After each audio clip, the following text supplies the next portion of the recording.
I mean, I had to see I for know, myself. and then you just kind of stare at each other's face the whole time and that kind of thing. So, our relationship has been nothing but awkward since we met. So that's great. Yeah. So I'm very thankful for his friendship. If you know me, I'm an awkward person, so that makes complete sense. So, all right, well, gentlemen, let's get a few things I'm really interested in you guys sharing with our students. This will be in the realm of church planting, but also in the realm of collegiate ministry, and we're going to kind of end the conversation a little bit about what you as a student can do to really engage other college students here in the area. And we're not done yet. Okay, he's going to try to run, get a leash. All right, so just make yourself at home. Jonathan, the first question I have is for you, actually. So you want to pass the mic on down, just kind of share the mic load. Traditionally, I know my wife went to Wake Forest University as a Baptist campus minister, and I believe you did that at App State, correct? Were you the Baptist campus minister, as we would traditionally think? Why was it that? Good, easy question. Why was there like a rethinking or some re-strategizing about how to engage college campuses with a more church planting mindset behind it? So it's kind of a recent development in the last few years. Can you explain that a little bit for us? You didn't tell me you're going to ask that. In 2 minutes. One of the problems with campus ministries, the way they have existed in the last few decades, is that students have become connected with campus ministries and replaced their churches with those campus ministries. And so that was problem number one. Problem number two was that our organization, Baptist State Convention, we owned several campus ministries, 9 in particular across the state, and we were asking churches to support what we were doing on those campuses. And so the change of direction meant that, one, we put the emphasis back on the local church. So we're asking local churches to be working with college students and engaging those students now. And what that does is it helps students connect with local church while they're at college. And then second, it makes certain that it's the local church that owns the ministry with the state convention supporting what the local church is doing. So it kind of flipped it upside down. Excellent. Cool? That's excellent. Evan, next for you. The first time Evan and I met for lunch. All the white guys first. Say the best for last. Hey, I'm not white. Okay. Hold on. There's a method to my madness. What's the question, Dustin? I'm sorry. Thank you. We can chat. These guys can just sit back. Okay. The first time Evan and I, we sat together at Moe's eating, sharing. We didn't share a burrito. I ate my own, he ate his own. I'm not that awkward. Dustin wanted the home wrecker. Okay. The home wrecker's my deal. I mean, it's pretty good with the whole read. Anyways, you drew out some models for us, for me, because one of the reasons I connected with Evan, church planting is on my heart, and my wife and I live literally at the back door of Wake Forest University, and we were just really thinking of how we're going to really engage college students. What does church planting look like if we're in a neighborhood that is half students of some level? And so I got connected with Evan through some other friends at the state convention, and so we met me for lunch and we chatted, and he kind of drew out some diagrams and different things, and I had to see things in pictures, so it worked really, really well. Can you describe some of those? I know there's 7 different approaches. Could you kind of hit on and describe how the state convention is looking in the more church planting aspects of those models? Because some were more just having strong collegiate ministries, but others were actually a more planting strategy. Can you explain those planting strategies and how you're helping local churches to look at that? No. Okay. Very good.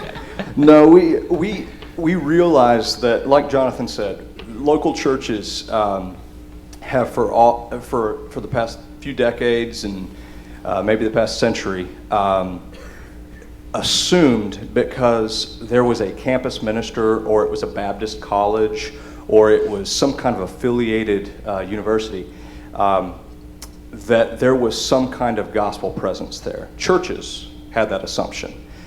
Therefore, the churches didn't have it on their radar to go and be a part of anything gospel-oriented on the campuses. So what that did was create this huge vacuum where there's these big cities of college students, basically. You've got, excuse me, those were my glasses. You have a school like NC State that's 35,000 students. Okay, great. You got a gospel presence where maybe 2 to 5% of those people know Jesus and follow him and make disciples who make disciples. That leaves a lot of people who don't know him. So what we've recognized is there have to be a ton of runways where people have a lot of different opportunities, a lot of different ways to do this stuff. So a couple of those ways are through different types of church planting. There are people across the state who are taking collegiate ministry to another level, and they're empowering the students to basically start their own little mini churches, which are missional communities, in their dorms or their people groups. They are taking and they're basically owning their own little ministries. And so what that does is it puts ministry in every corner of a campus. And frankly, let's be real, at a campus where you have Bojangles and Starbucks and Chick-fil-A and all these different places, as a lot of campuses do, you don't really have to leave the campus to go attend a service or a church or anything. There's no reason for people to leave the campus anymore. And so churches that have the expectation that students are just going to show up at their building, it's not going to happen in the next generation. So we have to understand that until we get the gospel in every corner of the campus as a little city, it's not going to spread. So missional communities is just one way of doing it. I think there's satellite churches, satellite campuses where a church would say, hey, we're 30 minutes away from the school, but we have a presence at the school.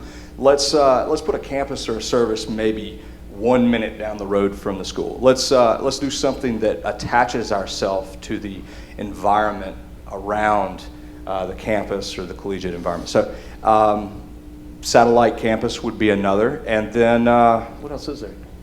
We have 7 or 8 different ones, but I'm not going to tell you all about them. So the answer was no. What's that? Yeah. And maybe that leads into a whole new... Yeah. Well, my next question was actually for Pastor Reggie, is to describe how his church. Let's go to him next, and then we'll let you prepare. Yeah, we're going to cut you off. That was enough. So, Pastor Reggie, your church started about 10 years ago. There in the Boone area. Describe, first of all, just how the church got started. I know you shared a little bit about your before you started the church that you're at now, and your other church ministry, which is kind of unique, I think, how you got started. But how your church now, Summit, got started, and talk a little about how it has incorporated, been involved with the App State students. So you kind of describe that a little bit for us. Yeah, well, tell me what else you want me to fill in, but I first pastored a church where the average age of the church was maybe in their 60s, and I was 24, and the next youngest person was 56. So there was a contrast there. That year I did 12 funerals the first year, when I started at the Summit where we are now, the average age beginning was maybe 24, and I did 15 weddings that first year, the contrast. But when we started, there was a couple of things that we wanted to be real clear on. We wanted to be intentional about relationships on the campus, in the community, in our surroundings. We wanted to be intentional about diversity. We felt like the church should reflect the gospel that we're preaching and, the kingdom thereof.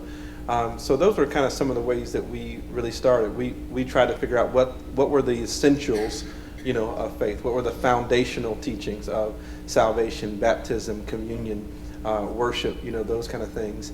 And we knew that our preferences would not prevail. So those are kind of some of the foundational things that we started with. And we had some presence on Appalachian's campus, having worked with the football team. And our whole thing was that we wanted to go to where, people were. I mean, I think at the Baptist Collegiate meeting, we were talking about the Good Samaritan and going to where people are. Should we be involved, as opposed to looking past? So that was kind of where we started off, with a lot of foundational things, being intentional about relationships, being intentional about diversity as much as you can have in Boone. Boone is not the most diverse place, but we wanted to be intentional about that, and intentional about being multi-generational, as opposed to whereas previously they were saying, okay, we need to get more young people. We figured that it was important I thought it was important for people to walk into a church, look on your stage, and say, God uses people like me there. So if you were 50, we wanted you to walk into the church and to be able to see a 50-year-old in the leadership or involved in the church and say, God uses people like me there. If you were 20, God uses people like me there. If you are a black male, a black female, a white female, Hispanic, Asian, like we thought that you needed to walk in there and say, God uses people, and to recognize that God uses people that are not like you. So we kind of try to balance that out like that. Nice. Well, Pastor Drumright, for you now, you were telling me your church, the Citadel of Praise, is about how much percentage college students, and then I want you to share a good bit about how you are developing future leaders out of your church, which is really your campus ministry kind of wrapped into it. So describe that for us. Well, our church is 95% college students, and so I envy the multi-generational model. It wasn't designed like that. In the first 9 months of my ministry, we took in over 400, and the average age was about 37 to 42. And the leaders in our ministry originally were some twice my age. When I started the church, I was kind of burnt out with college ministry, and so I literally stood up in my pulpit and in meetings, and I conveyed, we will not build our church off of college students. And I was intentional about that. And so they came, but we didn't send vans, and we didn't promise food and donuts and gift cards and stuff. So here I find myself in the 11th year of ministry with 95% college students. So it's kind of funny how God will make you eat your words in exchange for his will. My students, they are all in primary leadership positions. They are directors of ministries that have adult members under their leadership. Again, not necessarily intentionally.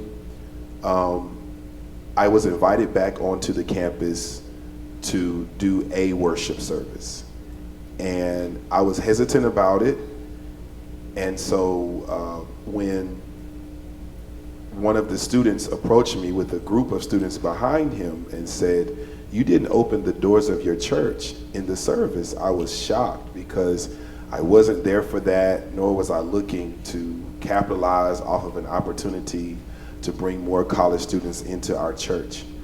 And I kind of deflected, and he said again, "But we want to join your church." And so there began an eventful journey that I'm still journeying within, with college students filling our pews and placing a demand on the way we worship. These students, I have been blessed with students who are at the head of their class. I have been blessed with students who are making major moves right now in their anticipated industry work. There are most of the pharmaceutical agencies in RTP and most of the engineering companies across America are recruiting my student leaders out of Greensboro. And I've had 3 come to me in the last month who have all denied job offers beginning at $80,000 plus, saying that we want to stay here and anchor this church in Greensboro. I spend a lot of time with leadership. I spend a lot of time developing leaders. We plan conferences and events around their leadership, and we are very intentional about helping them understand how to embrace not only the call of God, but the responsibility that comes with the call, and at a young age. And so that's how we do what we do. Nice, nice. Well, I'm gonna open this up for whoever wants to raise their hand the fastest and answer. Why is utilizing college students for ministering while they're students, not when you graduate go into ministry or anything like that? Because as a Bible college guy myself, I had that mentality that I had to wait till I graduated. May of 2009 is when I'd start ministry.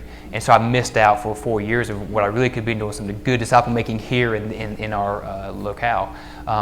Whoever wants to answer first, why is it key for a college student to right now be involved in ministry? Reggie, I see your hand, you got it. There's two things that struck me when I started ministering to college students. One, Andy Stanley had a statement in his book, Visioneering, that the next generation product never comes from the current generation. That if you want to see what things are going to look like in the next couple of years, look at the people that are emerging now. That really caught my attention. I started to think about how do we invest, because I thought that we lost some early opportunities, in early 90s, where we were protesting things like the internet. Now we see the usefulness of it, right? So I thought these innovative, creative people are coming right in front of us. The second thing that kind of caught my attention was that we in Boone live in a transient community. And I thought, the reality of it is that I'm probably not going to Oxford, North Carolina, and Rocky Mount, and Denver, North Carolina, and yes, there's a Minneapolis, North Carolina, right by Cranberry, past Licklog.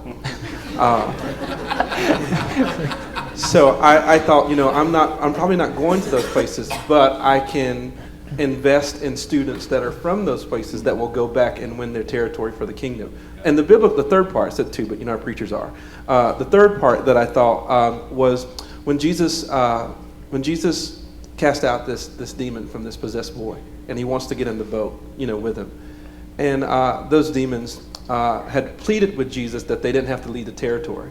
I thought that was so profound that they're cast into the pigs and the pigs go and drown. I thought that was so profound that the demons didn't want to leave the territory, but the boys commanded to stay in the territory. That's the third thing that got me. That maybe, how can we empower people to win their territories? How can we empower people to win for the gospel's sake where they are? As opposed to, just going somewhere that we can build a mega church and celebrate ourselves and hide behind stained glass and steeple. So there's three things. One, the next generation product is going to emerge right in front of our faces. We need to invest in it.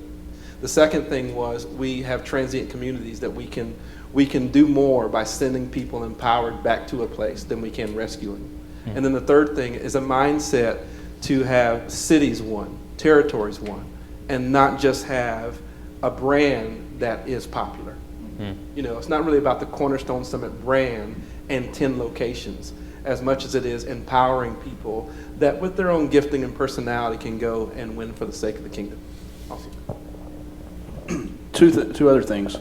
One of those is that there is such an urgency to the need that if everybody just waits and waits and waits until they feel like they're ready, nothing happens. That's right. I think going back to the story that you just shared, the guy wants to get in the boat and hang out with Jesus, presumably so that he can get the stuff squared away in his life, and then he would be able to go out. But I think that we have created a culture in American Christianity to where all we're doing is preparing people and we're never releasing people. That's good. So that's one of them. And then the second thing is about when college students learn how to plant churches and be on mission while they're in college, when they graduate, that's what they do. Right. So it's about cultivating a field right now in college students' lives that they continue doing when they graduate. Because when you send a college student into a dormitory to start a missional community, what do you think is going to happen when they graduate and move into a neighborhood? They're going to start one there as well, because that's who they are. So you're creating church planters while they're in college. Anyone else want to contribute to that? Or? Yeah, I do want to say to that. And I might step on a few toes here. Is that okay? Yes. Do y'all talk? Do y'all say anything? Okay, great. Okay, great. Here's the thing. I'm all about right theology, but there is such a thing as fear of right theology. And I feel like a lot of times 18, 19-year-olds, 20-year-olds. How old was the first church planter, by the way? Dustin? In history? Yeah. I would say he's in his teens. Okay, so probably younger than most people here. Okay, so we have this fear that's kind of built into our Christian culture that we're not going to do it right. And it's a structural fear. It's something that we kind of press down on people. Maybe they haven't learned enough. Maybe they haven't eradicated sin from their life enough. Maybe this hasn't happened or that hasn't happened. Maybe they haven't gone to school, whatever. And it becomes this fear of like, well, what if they screw up the gospel? Can I say that? What if they mess up the gospel? Well, I'm not sure that the gospel is that scared of us messing it up. Does that make sense? Yeah. So a lot of our lack of motion comes from us thinking we're too young, thinking that we're unable, that we don't have the education, and we're creating this culture that really, I guess, cultivates that. So we need to push on that. That's where I think church planting will happen. That's where movements come from. That's where fear is eradicated, and then the gospel springs up and says, "Hey, yes, that's it. Let's move." You know. So does that make sense? Okay. I want to share something about that. From a biblical perspective, the Bible does say that, "And a child shall lead them."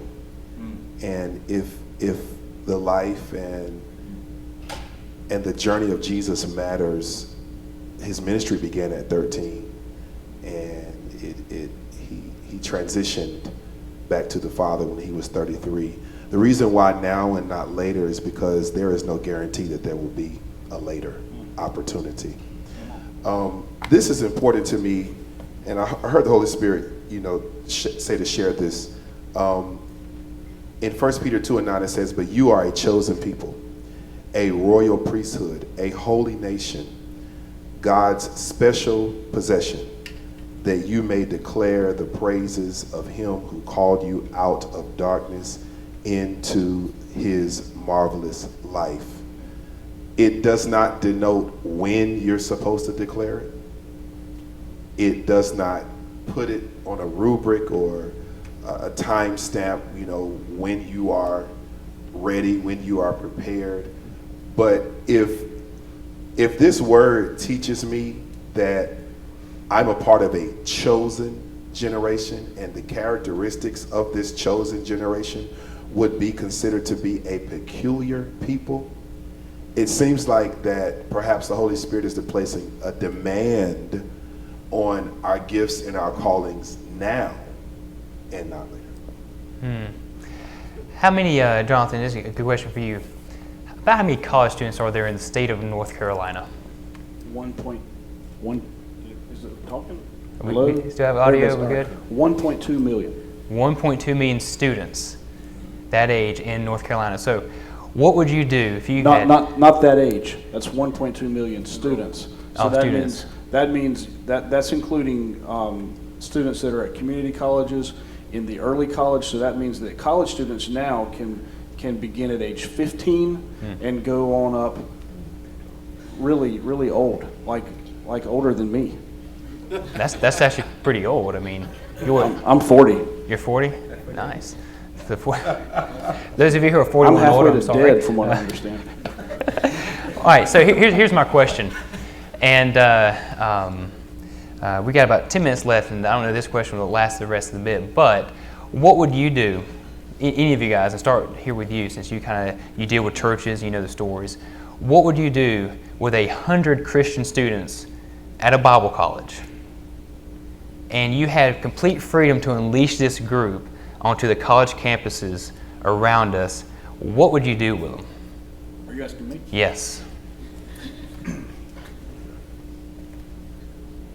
I would send those students to those college campuses to be on mission and to start churches. Anyone else? Would anyone else add to a takeaway from that strategy? I would send a whole bunch of them to community colleges, because here's the crazy thing. Out of the 1.2 million college students, 840,000 of those are in community colleges. And if you want to see a place that is devoid of gospel presence across North Carolina, it's community colleges. So what can Piedmont International students who are here studying to be in ministry, whether it's pastoring, planting, cross-cultural missions, starting nonprofits, education, teaching, whether it's here or overseas, it's music, all the various programs, even counseling and history. We have a lot of different programs. What can these students do here in Winston-Salem for Forsyth Tech, Salem College, which is 3 blocks that way, Winston-Salem State, which is 5 blocks that way, UNC School of the Arts, which is half a mile that way, Wake Forest University, which is 4.9 miles that way. I know because my girlfriend lived there and I travel that often. What, from one of you guys, what could we do as if Piedmont was a hub of mission, so to speak? What could you see happening to our community if those college campuses were engaged through what they're doing and even through their local church? You're about under 2 minutes, but go ahead. You have to actually care.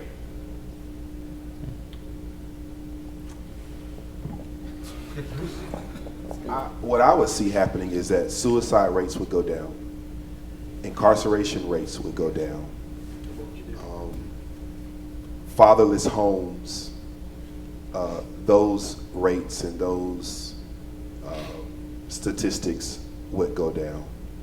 Crime would go down, because the holy nation will begin to rise up. And in order to prepare them for that, the gifts and talents, what you're called to do, is in you. And it comes without repentance. So no body, or no person, or no thing should be able to stop you from doing what it is you're gifted to do. But if I had my opportunity to lead them, I would teach them endurance, because most people start but they don't finish. So in a year, how many of the 100 would still be a part of the 100? I would teach them endurance.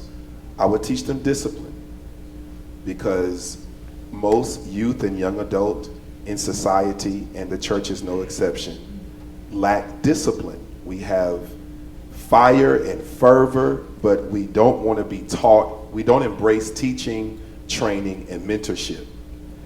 And a lot of what people do when they look at us is they look at us with a critical eye. Well, how much of this makes sense, and how much of this, you were talking about being theologically correct, how much of this is actually legitimate?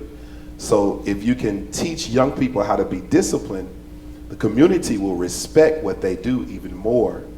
And I would teach them sacrifice, because most youth and young adult don't embrace the sacrificial lifestyle, the lifestyle of giving yourself in a thankless manner every day. Most people look at the rock star ministries, the mega ministries, and they see, they think about the pastors that have these great huge bands on stage behind them and that fly all over the country, but they don't see the part where we sacrifice. They don't see, where we're on call for people 24 hours a day. They don't see how many people we feed out of our pocket a week. They don't see the bills that we pay for the young people in our ministries that can't pay their own. And I would teach them the importance of sacrifice and servanthood. Excellent. Pastor Reggie, go ahead. I would, with 100 people, I'd say first of all, you got to get in the trenches. And in the trenches, I mean, you got to put your boots on the ground. That'd be the first thing that I would do. The other thing that I would do is I would talk a lot about the mentality that it takes to win people. I don't think you do everything that you're called to do. I think you do everything you think you're called to do. And I think that the biggest challenge in mobilizing people is their mindset. They feel like they're called to people only like them, which weakens the gospel. So I would try to empower people that and get them in the trenches. The other thing is, and I know we're pushing on time. Let me say this last part. We've got this mentality that you just start at an initiation stage. I was talking to a guy the other day, and he asked me about premarital counseling, and he said he didn't believe in it. And I said, that's the craziest thing ever. How would you start preparing for the rest of your life on your wedding day? Like, it makes no sense at all. Like, I mean, okay, let me move on. So I think the same thing here is with church. Like, why do you think that you would start preparing to be a good leader when you graduate here? Like, I think go do the work. Go do the work now and let the degree and the ordination and everything else ordain what God has already been doing in your life. Because God is never a forensic study. It's like studying the frog in the lab. You know, to really understand the frog, you got to get out the lab and go to the swamp. So to really understand ministry, you've got to move what you're learning in the classroom into the trenches and understand people. Because I know really gifted, talented, graduated, articulate people that don't know how to work with people. Oh my God. And I know really common people that have learned, you know, by being with people and can have it enhanced by ministry. So I say get in the trenches. I mean, get in the trenches. Get to these universities. Start relationships. Whatever you can do to get your foot in the door. Go volunteer at Salem College. Go volunteer at Winston-Salem State. Go over to Wake Forest. Go over to School of the Arts. Get in the trenches. Go over there and start relationships with people, because once you get into the trenches, that's really what's going to change everything else. Other than that, you know, it's just a badge. It's just a certificate, you know. So get in the trenches, empower people, start relationships. That's kind of, if you had 100 people that would do that, then you turn the city upside down. I mean, you'd literally turn the city. If you had 100 people that were committed to really being in the trenches, not only would you learn, but you would give, and you'd turn the city upside down. If you said that how many people in Winston-Salem? About a 250,000. If you told a missions agency that you want to go and win this size city with 100 missionaries, they'd be eating it up. 100 missionaries that already have housing and food, that already have lodging and food and transportation, and a city this size, they eat it up. So we've got a great opportunity right now where you are, to go where you are, to go where God is leading you, and engage right now. And then in 2 years, 5 years, however long it takes you to, you know, graduate from here, you're already ready. So that's my part. I'm tired of seeing students graduate from Bible colleges and seminaries, and they've taken all these classes about how to engage lost people, but they've never hung out with any. You know? And so with what Reggie's saying there about getting in the trenches, I think that's crucial. How to start that, because that's a big step for folks to take. I mean, it's scary to walk onto a campus, and how do I start these relationships with these people? What we've seen is the way that it can begin very easily is with what Evan said. You got to first care. You got to first care, and then when you take your butt out of your seat and you go onto those campuses and you just simply start praying, walking around, looking for things, and seeing what God opens your eyes and your heart to, the things that you would not see normally. You ask God to reveal things to you, and you pray for those things. Relationships begin to happen supernaturally out of that. God takes control and just begins making things happen. The guy Kelton Hinton that started work down at Johnston Community College, he spent 6 months not starting any ministry, just going there every single week and walking around that campus and prayer walking. And that's all he committed to do. But God took that and began to increase that so that ministry was birthed out of that. So I would say the very first thing you got to do is get your feet on the ground and let God open your eyes to the needs on that campus and begin praying for the campus. Can I add one thing? Here's another real practical thing. When I first started going to ASU football practice, I went there actually with a Carolina hat because I'm a Carolina fan, and they told me I had the wrong hat on. But what I used to do is I used to take note cards. And I would take note cards, and after I met somebody, I would say, okay, Jonathan, purple shirt, glasses. And I'd write that on a note card, put it in my pocket, and go pray. And then every week I would add different people that I met. So then that way, because when you return to a place and you remember a name, there's so much more power in that that you remember people. I would write down administrators. I would write down coaches. I would write down various people and be praying for those people during the week. And I never entered on a campus or a place that I didn't first pray for. I would never get out the car, and even if I just prayed, God, give me the grace to be here, I would never go on a high school campus or a college campus that I didn't take a moment to pray for. Turn off the radio. And then the other part was I did sales for a little bit, which was real good for me because it helped me to move past rejection.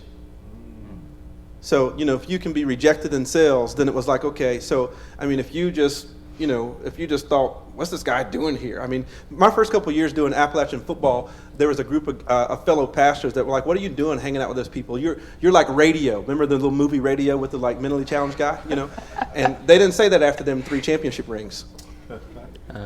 So I think you got to be okay with being rejected up front and being ridiculed up front and being, if you go to Winston-Salem State, from what I can tell in the light here, the majority of y'all are going to be different, but you got to be okay with that, and don't go over there pretending like you're not. And if you go to Winston, wherever you go, you got to be okay, even if by people the same race. You got to be okay with being rejected up front, and that's another thing that kind of pushes us off. That we think that this not all of us, but some of us think that our faith is going to validate us, not before the loss.